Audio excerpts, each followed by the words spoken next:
ঈদ মোবারক। ছাত্র শিবির বিপুল ভোটে ডাকসুতে জিতছে। এই বিজয় ছাত্র শিবিরের না, এইটা মজলুমের বিজয়। আমি 20 আগস্ট লিখছিলাম গত মাসে, ডাকসু নির্বাচন নিয়ে আমার প্রেডিকশন বলি, ছাত্র শিবির ভিপি জিএস সহ বেশিরভাগ আসনেই জিতবে। হলগুলোতে কিছু আসন ভাগাভাগি হবে। শিবিরের বিজয় হবে ফেনোমেনাল, ভোটের তফাৎ হবে প্রচুর। এই নির্বাচন শেষ পর্যন্ত বাঙ্গু সেকুলার এস্টাবলিশমেন্ট হইতে দেবে কিনা এটা দুশ্চিন্তা। খুব খারাপ কিছু ঘটায় নির্বাচন স্থগিত করে দিতে পারে। বিশেষ করে বামেরা শেষ মুহূর্তে নির্বাচন বয়কট করতে পারে। একটা ইসলামপন্থী দল ফেয়ার নির্বাচনে জিতে আসবে, এর চাইতে বড় দুঃস্বপ্ন বাঙ্গু প্রগতিশীল বা ভারত বা পশ্চিমাদের নাই। কিন্তু ঠিকভাবে নির্বাচন হইলে এইটা ফলাফল হবে বাংলাদেশের রাজনীতিতে সুদূর প্রসারী। সেটা শুধু বাঙ্গু প্রগতিশীলরা না, সম্ভবত ইসলামপন্থীরাও ঠাউর করতে পারতেছে না। যা বলছিলাম তাই হয়েছে, তাই না? এই ফলাফল বাংলাদেশের সেকুলার এস্টাবলিশমেন্টের জন্য এক ভয়ানক দুঃসংবাদ। পুরা সেকুলার এস্টাবলিশমেন্ট কিন্তু দাঁড়াইছিল শিবিরের বিরুদ্ধে। শেষ রক্ষা হয় নাই। এখন আসেন আমরা দেখি এই ফলাফল আসলে কি বার্তা দিচ্ছে। বার্তা হইতেছে বাংলাদেশে ইন্ডিয়ান ন্যারেটিভ পুরোপুরি পরাস্ত হয়েছে। আলহামদুলিল্লাহ। বাংলাদেশে এই প্রজন্ম যতদিন থাকবে ততদিন ইন্ডিয়ান ন্যারেটিভ আর মাথা তুলতে পারবে না। কিন্তু ছাত্র দলের পরাজয়কে অবশ্যম্ভাবী ছিল না। ছাত্রদল এই নির্বাচনে জিতে যাইতে পারত, ডাকসু তাদেরই হইতো। হয় নাই কারণ তাদের নির্বুদ্ধিতা, রাজনৈতিক অপরিপক্কতা এবং বেকুবের মতো আত্মবিশ্বাসের কারণে তাদের এই ভরাডুবি। বিএনপির এই ভরাডুবির পেছনে আছে বিএনপির কান্ধে চেপে বসা কিছু রাজনীতির জ্ঞানহীন মানুষ, অপদার্থ মানুষ। আমি একসময় দেখাইছিলাম, আজ তাদের ক্ষমা দেখায় পরিচিত করে দিতে চাই না, এরা হাতে ধরে বিএনপিকে গাড্ডায় ফেলছে। তাও একজনকে দেখেন কইছিল শিবিরের ভরাডুবি হবে, তৃতীয় বা চতুর্থ হবে শিবির। এরা হইতেছে পলিটিক্যাল অ্যানালিস্ট, বিএনপির বুদ্ধিজীবী। ভাবেন তাইলে কি অবস্থা বিএনপির। নাই বনে শিয়াল রাজা। এরাই বলছিল ছাত্রীদের হলে শিবির জিতবে না, জিতছে তো বটেই। রোকেয়া হলে সাদিক কায়েমের নাম ঘোষণা হইলে কেমন আনন্দে উল্লাস করে উঠছে ছাত্রীরা দেখেন। জামালউদ্দিন খানের 26, মোহাম্মদ শাফিউর রহমান 16, মোহাম্মদ মিরাজুল্লাহ 6, মোহাম্মদ আল্লাহুর রহমান শিবন 1, মোহাম্মদ আমিনুল ইসলাম খান 199, মোহাম্মদ আবু সাদিক সাদিক খানের 960।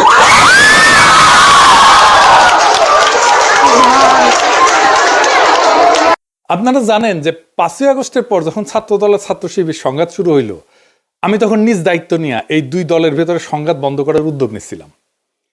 সেই মিটিংয়ে শিবিরের প্রেসিডেন্ট সেক্রেটারি উপস্থিত থাকলেও ছাত্রদল প্রতিশ্রুতি দিয়ে হাজির হয় নাই।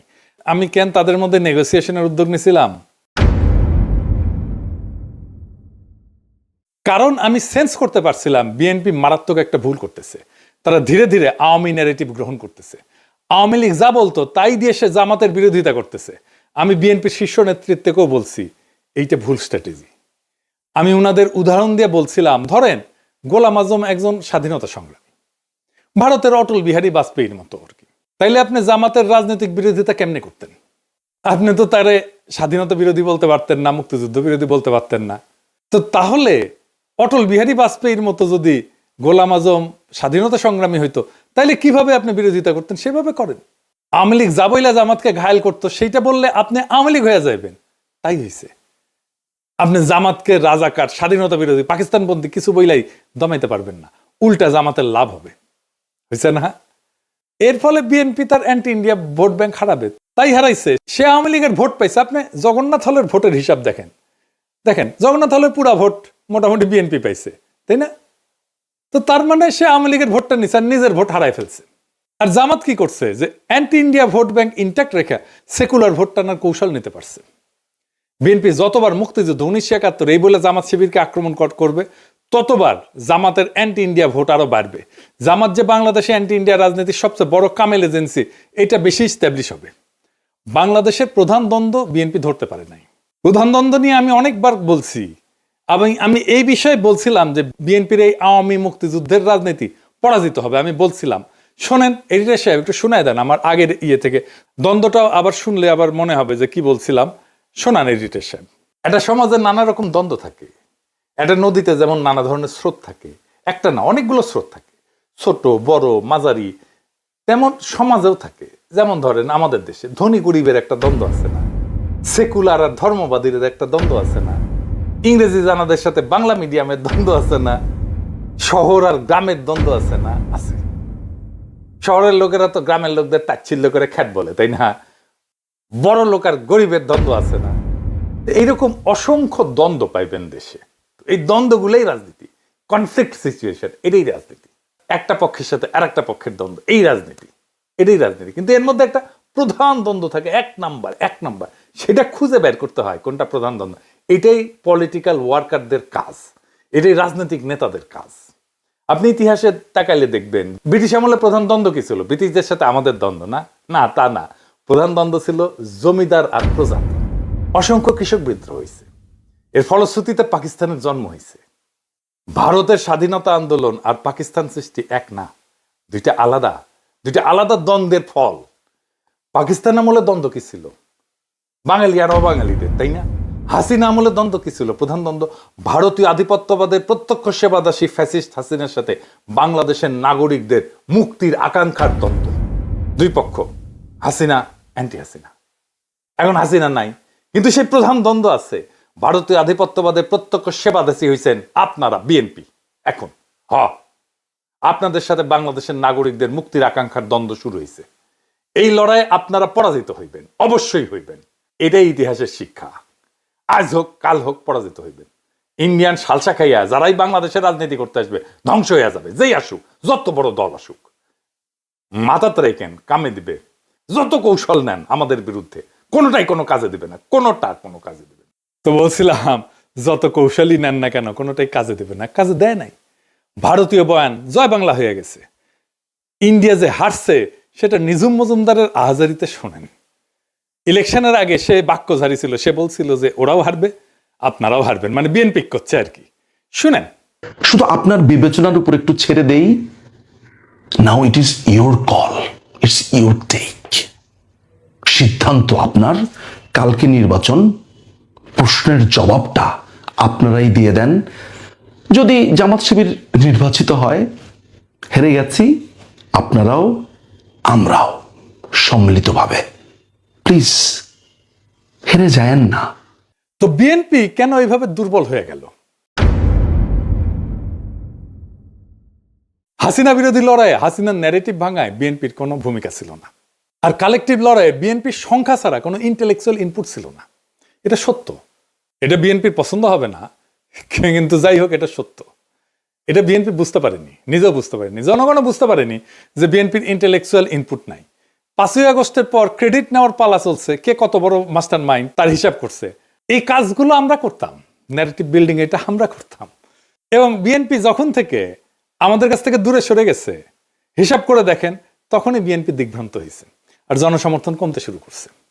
আমি বলতেছি না যে আমাদের জন্যই কমছে, বরং কমছে এই কারণেই যে আগে আমরা যে ন্যারেটিভ তৈরি করতাম, এটা তো বিএনপির জন্যই করতাম। ফ্রি করতাম, ডিফেন্ড করতাম তো বিএনপিরই, ফ্রি। এখন তার করি না, তাই সব দুর্বলতা ফসাদ করে বের হয়ে গেছে।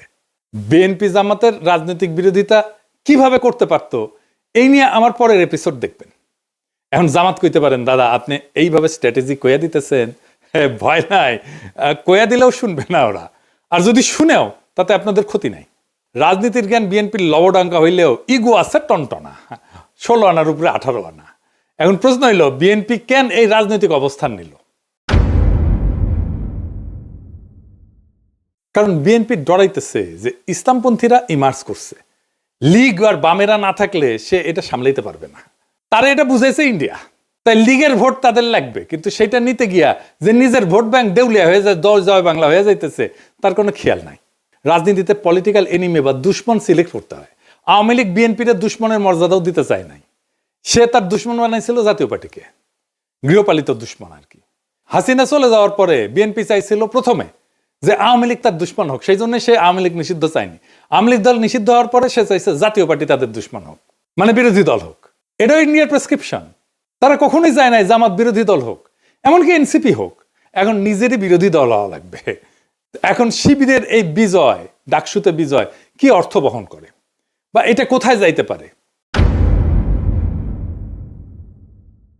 এই ডাকসুই আগামী সরকারের ছায়া, যদি সে রাজনৈতিক দল ক্ষমতায় যাওয়ার জন্য তৈরি থাকে।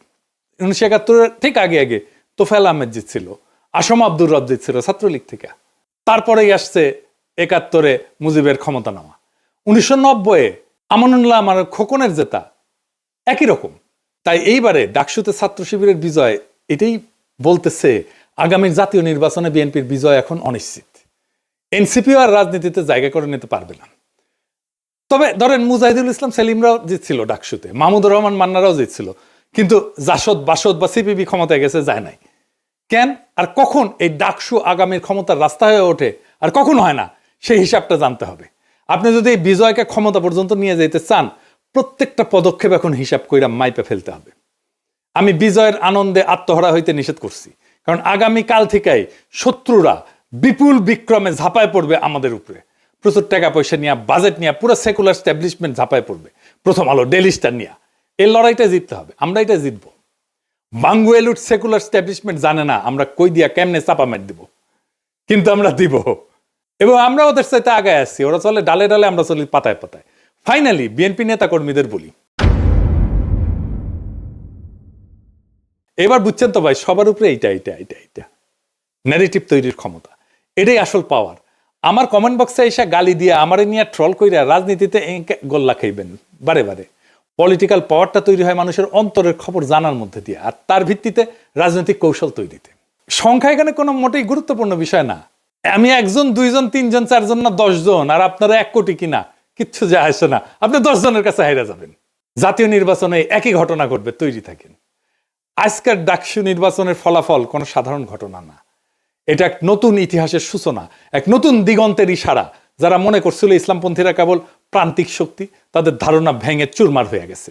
এই বিজয় প্রমাণ করছে সঠিক ন্যারেটিভ, সংগঠনের শক্তি আর জনগণের অন্তরের খোঁজ জানা, এই তিনের মিলনেই ভবিষ্যৎ লেখা হয়।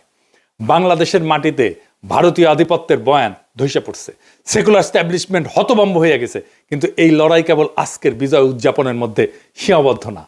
এখন থেকে শুরু হবে আসল সংগ্রাম, ন্যারেটিভ ধরে রাখা, তা আরো বিস্তৃত করা, আর জাতীয় রাজনীতির ময়দানে এই বিজয়কে রূপান্তর করা।